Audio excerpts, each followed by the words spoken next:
Gedabrus bersama UB Channel. Halo, ketemu lagi bersama Agung di Urip Bonus Channel. Semoga pada malam hari ini Tuhan Yang Maha Esa senantiasa memberikan karma dan barokahnya kepada kita semua, dan kita selalu mendapatkan kesehatan, kesejahteraan, dan kebahagiaan sekeluarga. Amin. Dan tetap gedabrus. Gedabrus bersama Urip Bonus Channel. Sedulur Urip Bonus Channel dimanapun Anda berada yang saya cintai,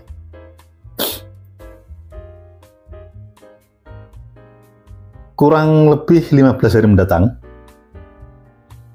tepatnya mungkin tanggal 26, dibukanya KPU membuka penerimaan calon bupati dan wakil bupati.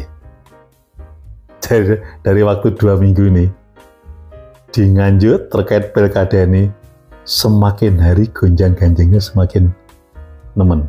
Namun tidak seperti kemarin. Gonjang-ganjingnya kali ini diketahui 3 bakal calon bupati dan wakil bupati ini sudah mengerucut. Satu contoh di PDI. Kemarin seminggu yang lalu orang masih bertanya-tanya, incumbent Kang Marhen Jumaidi ini yang semula berangkatkan dari PDIP, konstituennya, ini banyak orang yang bertanya-tanya, meraba-raba, memprediksi, atau menganalisa, ataupun apa sajalah. Pada ragu. Banyak yang mengira, masih meragukan keberadaan Kang Marhen bakal mendapatkan rekom atau surat penugasan dari DPP PDIP. Namun kenyataannya, kemarin, sebentar.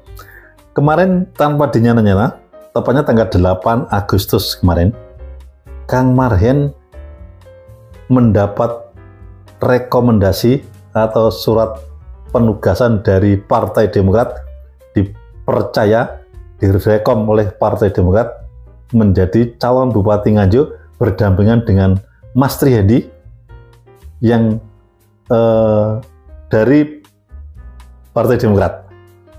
Jadi semula Kang Marhen ini sudah sewanter selama berbulan-bulan ini bersosialisasi dengan Mas Trihadi ini berpasangan calon bupati dan wakil bupati. Sedianya PDIP berkoalisi dengan Partai Demokrat. Nah, dari sini tanggal 8 kemarin ujuk-ujuk orang-orang tidak mengira bahwa ujuk-ujuk Kang Marhen itu dapat rekom dari Partai Demokrat yang diserahkan langsung oleh Ketua Umum Partai Demokrat Mas AHY di Jakarta sana. Itu tanggal 8. Padahal orang tidak banyak yang tahu. Sebelum itu, tepatnya tanggal 6 Agustus kemarin, DPP PDIP melalui DPD PDIP Jawa Timur sudah mengeluarkan bakal calon pemimpin atau calon bupati dan wakil bupati seluruh Jawa Timur. Jadi DPD PDIP Jawa Timur sudah mengeluarkan surat rekomendasi kepada beberapa wilayah, beberapa daerah dan kota. Kemarin yang disampaikan DPD PDIP Jawa Timur itu 15 daerah dan kabupaten. Nah, di antaranya ada namanya Kang Marhen. Jadi pada urutan nomor berapa itu? Nomor 10 kalau nggak salah. Kang Marhen itu mendapat nomor urutan 10 itu tercantum namanya mendapat surat penugasan dari DPP PDIP. Tepatnya tanggal 6 Agustus. Jadi 2 hari sebelum diberi tugas diberi rekom oleh Partai Demokrat. Banyak orang tidak tahu ini. Yang tahu kemarin tanggal 8 Kang Mahren dan Mas Triandi dipanggil Partai Demokrat dan diberi rekom. Itu yang kebanyakan tahu. Padahal 2 hari sebelumnya Kang Mahren sudah mendapatkan rekom atau surat penugasan dari DPP melalui DPD Jawa Timur. Hebat. Kok ya menengahe. Jadi ngono yo disampaikan yang konstituennya atau pada audien-audiennya biar mantep hatinya ngono. Nah, inilah namanya dinamika politik. Karena dalam rumusnya, rumus yang tidak tercatat, pasal yang tidak ada dalam KUHP ataupun KUHP ataupun apa, bahwa politik itu selalu dinamis atau mencair. Bisa A, pagi A, siang B, sore C, malam D, pagi C, dan seterusnya seperti yang saya sampaikan kemarin. Semuanya berubah-ubah. Tidak ada kepentingan yang abadi, yang adanya. Tidak ada ketentuan yang abadi, yang ada kepentingan. Jadi kepentingan pun yang sudah selesai bisa dirubah-rubah.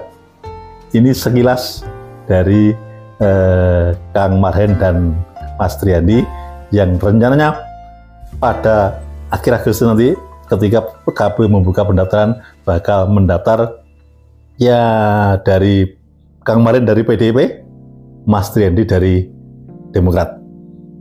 Welcome. Itu Kang Mahren dan Kang Triandi. Bagaimana? Apakah Mas Triandi sudah mengundurkan diri atau membuat surat pernyataan dari ke KPU? Nah, yang tahu KPU ini, tak takut jawab KPU. Baik, yang kedua adalah Gus Ibin dan Mas Aswab Fajar. Keduanya ini kian hari langkahnya kian mantap. Gus Ibin bersama Mas Aswab ini sudah mendatangi beberapa partai untuk konsolidasi dan lobby politik, dan tidak lupa mendatangi konstituen di luar partai. Artinya ke petani, ke pedagang, ke anak muda, ke pondok pesantren, ke pendidikan, semuanya dihabisi sama Gus Ibin sama Mas Aswab Fajar ini. Sehingga celah-celah di pondok-pondok di kultur Nahdlin kayak wis ditutup kabeh karo Gus Ibin karo Mas Aswab ini di seluruh Nganjuk ini. Luar biasa. Namun demikian, orang masih mengira bahwa keduanya sudah mendapatkan rekom.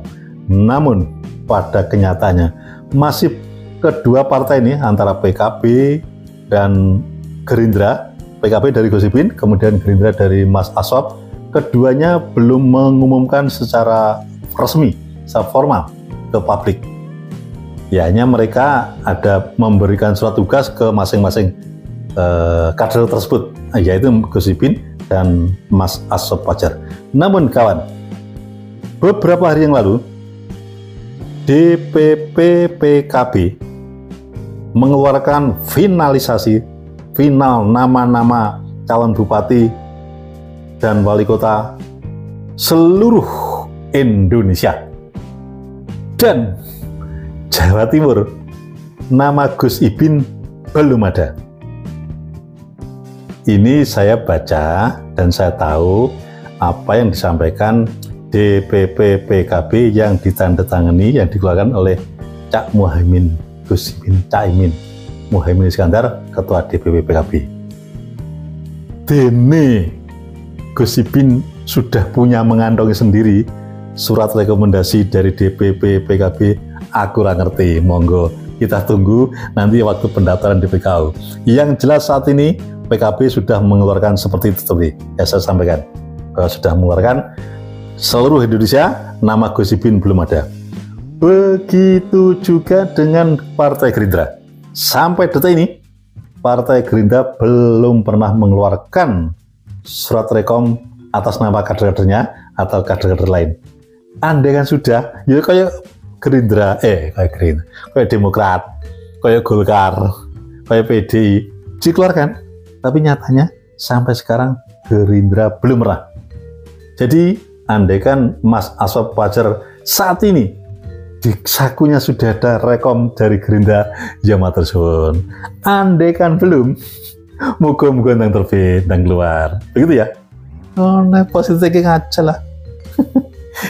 Inilah sekali lagi politik selalu dinamis.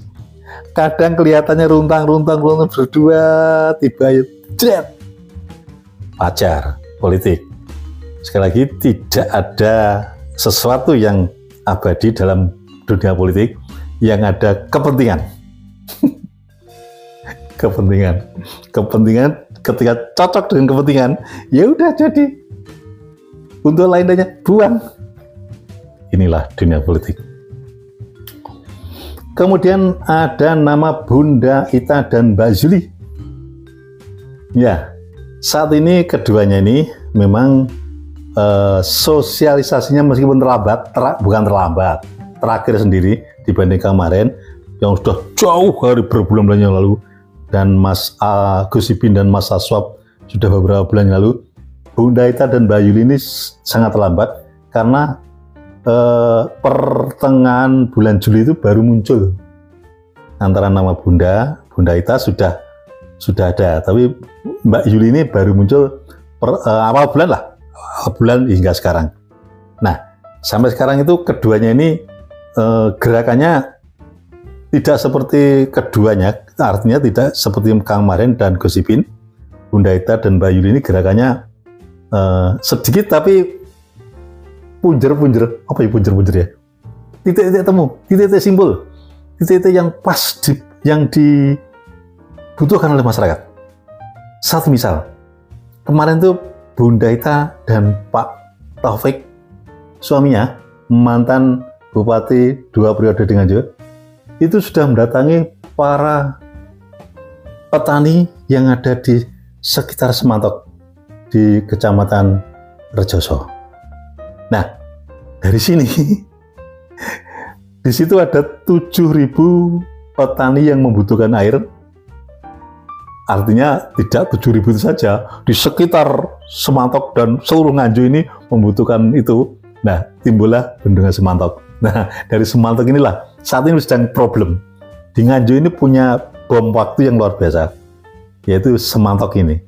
Semantok dibangun dengan besar dengan nilai triliunan, tapi tidak berfungsi menurut keterangan para petani yang ada di sekitar Semantok. Tercatat 7.000 petani yang kekurangan air pada dekat dengan Semantok. Nah, ini kan nggak berfungsi Semantok. Nah, ini kayaknya pemerintah yang kemarin, maaf, ketika di pemerintahan di tangannya Pak Novi Rahmat Hidayat, ya Pak Novi lah, itu kan Semantok guys, alah gini, gak dihitung. Begitu juga dengan ketika pamer PJ ini, Semantok tuh hanya prosesnya saja didatangi Jokowi, datangi Presiden, tapi fungsi dan kegunaannya nol. Kata perwakilan para petani yang ada di sekitar Semantok itu. Nah, di sini belajar sekongkong mau ngomong pilkada, ngomong Semantok bareng ben. Karena ini ya aku sekaligus ingin menyampaikan para calon-calon pemimpin daerah nanti biar mendapat perhatian bahwa Semantok perlu uluran tangan. Karena selain menolong petani, juga biar kegunaan Semantok ini berfungsi. Gak ngenten anggaran tok. Anggaran diberdayakan, dimanfaatkan oleh negara dan daerah dan rakyat.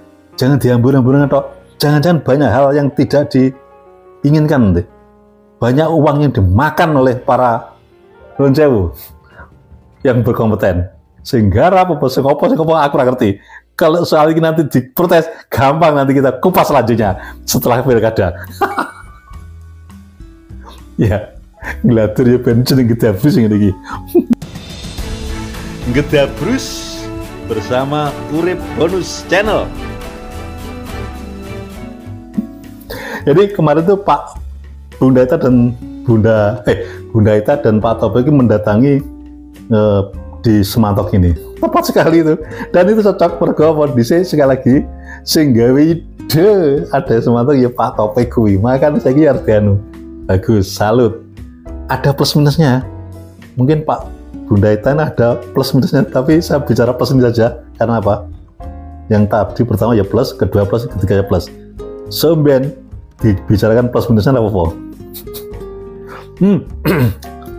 Sekali lagi, gerakan Bunda Ita dan Mbak Yuli ini meskipun sedikit tapi masif dan pada titik-titik simpul yang tertentu. Ya wajar, karena apa? Karena Pak Taufik kan satu mempunyai keahlian strategi, pola, medis dan lainnya tentang pemilu ini, tentang pemenangan pilkada ini sudah pengalaman berkali-kali. Tidak hanya di Nganjuk, katanya di beberapa daerah Pak Taufik dulu juga pernah jadi ini tapi gak jadi, gagal di Nganjuk, berhasil. Ya akhirnya metode ini diterapkan lagi, begitulah. Jadi dia tahu persis titik-titik simpul yang dibutuhkan masyarakat Nganjuk, dia temui kembali. Baik Pak Taufik sendiri maupun Bunda Ita sendiri. Kenapa aku kok mau bicarakan Pak Taufik? Ya tim sukses, anggapnya tim sukses. Bojo ini masa gak bergerak? Ngono loh. Begitu juga dengan adanya Mbak Yuli ini. Mbak Yuli diketahui adiknya mantan Bupati Nganjuk, Mas Novi itu. Jadi Mbak Yuli Rantawati sarjana hukum, magister hukum. Ternyata. Tapi kok mau meneng aja, kok gak ngendikan hukum plus ya? Pengen roh aja nih.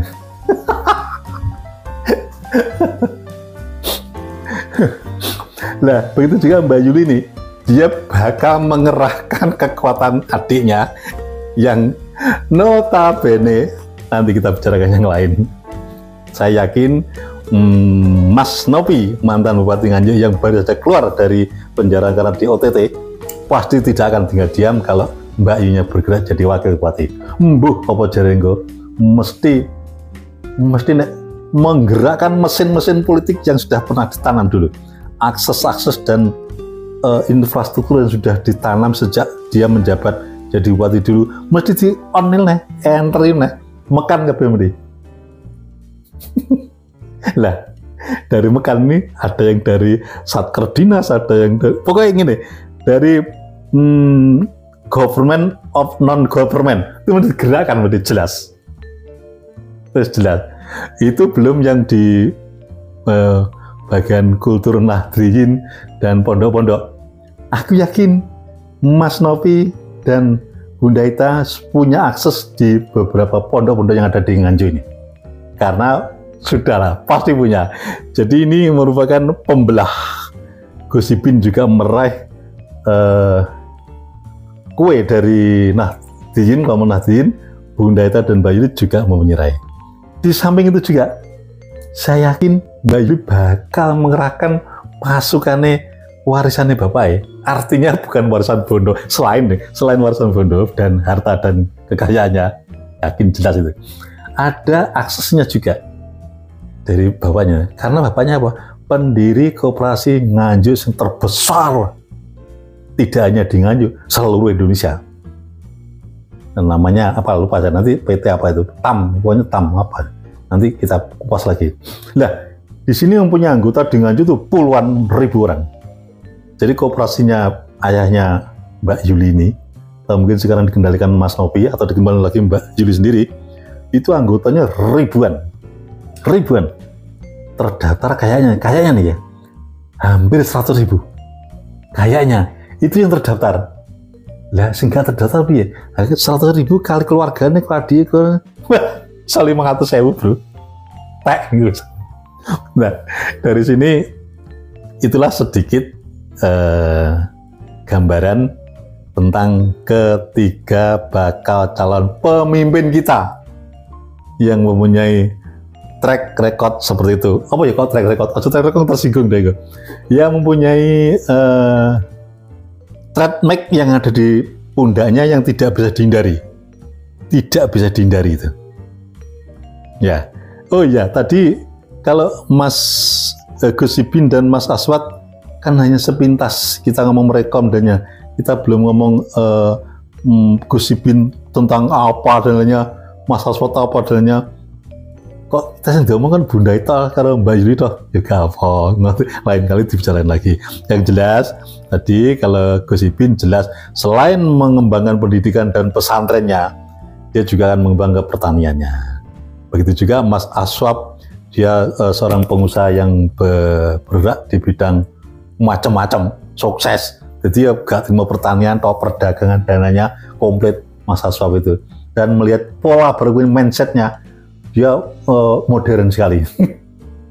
Aku ya seneng ngajut TV orang pinter-pinter ini. Pokoknya gak kena kayak dhisik ini. Guyon. Jangan nesu, jangan sakit hati, jangan baper. Ini fakta. Buat seneni karmo. Begitu juga kemarin ya, yang punya sudah teruji, terbukti sama menjabat wakil bupati dan PJ dan definitif juga sudah teruji dan terbukti. Di tangan Kang Mahren banyak pembangunan yang aksesnya banyak bagus. Jadi yang terkenal diantaranya ada DP 0% dari Kang Mahren tadi. Saya tidak. Terus Mas Saputra, memang secara general Mas Hendy ini belum nampak di permukaan. Jadi newcomer banget. Tapi di bidang retail, di bidang retail apa ya? Perdagangan apa ya? Itu yang nganjuk anggotanya ya wae. Jadi dia punya usaha, anggotanya banyak, karyawannya banyak. Dari situ bukan banyak mengembang. Dari sinilah saya yakin lulusan wong UGM gitu. Lulusan UGM ini pasti punya konsepnya luar biasa untuk kemajuan di Nganjuk.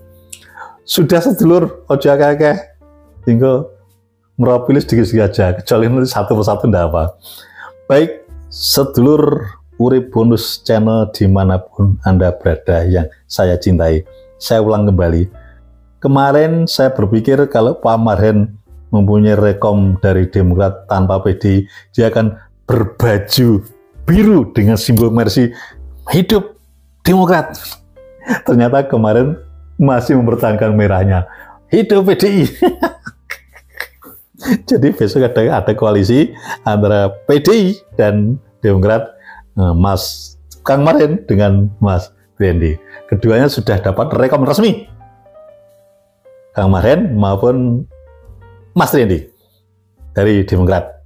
Kang Mahren tinggal turun surat penugasan dari DPP kita aja, tinggal nunggu aja.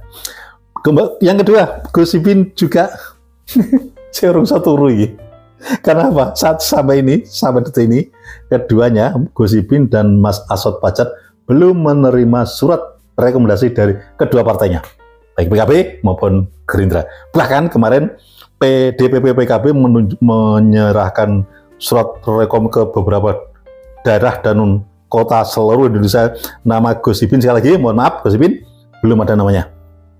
Berikutnya Bunda Ita dan Mbak Yuli. Bunda Ita yang resmi saat ini baru menerima rekomendasi dari Partai Golkar yang kemarin sudah diusulkan, disampaikan. Untuk di Nasdem belum sama sekali, nunggu Bang Surya Paloh.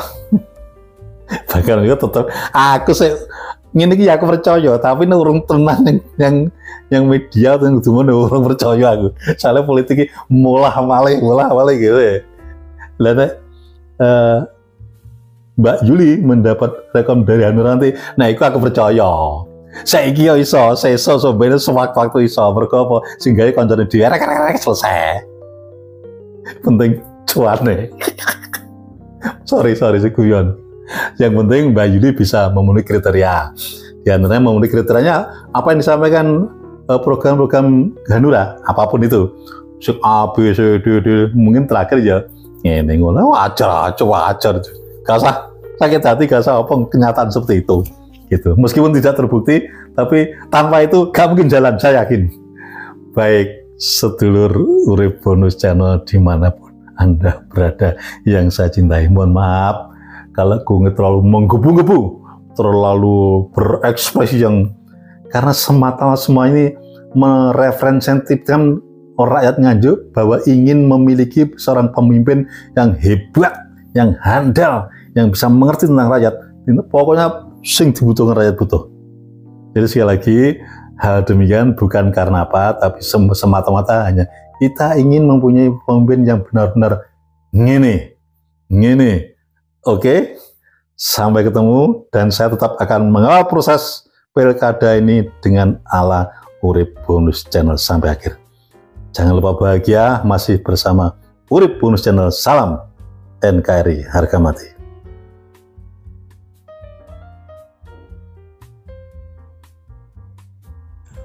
UB Channel, enteng berisi, jaga NKRI.